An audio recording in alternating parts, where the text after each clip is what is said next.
نحمده ونصلي على رسوله الكريم اما بعد السلام علیکم ورحمۃ اللہ وبرکاتہ۔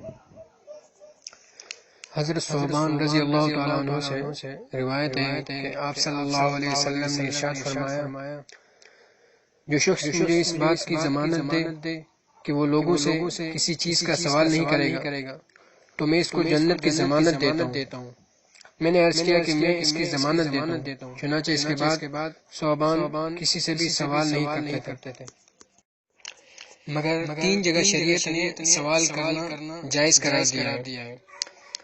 ایک روایت ہے کہ حضرت ابو بشیر قبیصہ بن مخارق سے روایت ہے کہ میں نے ضمانت کو اپنے ذمہ لے لیا، یعنی کہ اس نے کسی کی ضمانت لی۔ اس سلسلے میں آپ صلی اللہ علیہ وسلم کی خدمت میں سوال کرنے کی غرض سے حاضر ہوا۔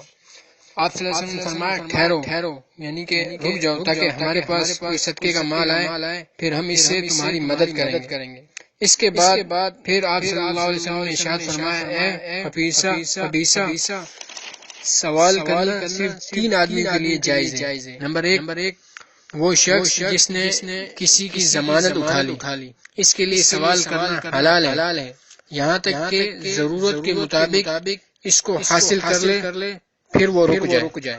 نمبر 2 وہ آدمی جو کسی آفت یا حادثے کا شکار ہو جائے، جس نے اس کے مال کو تباہ و برباد کر دیا، اس کے لیے بھی اس حد تک سوال کرنا جائز ہے جس سے وہ اپنی گزران کے مطابق مال حاصل کرے۔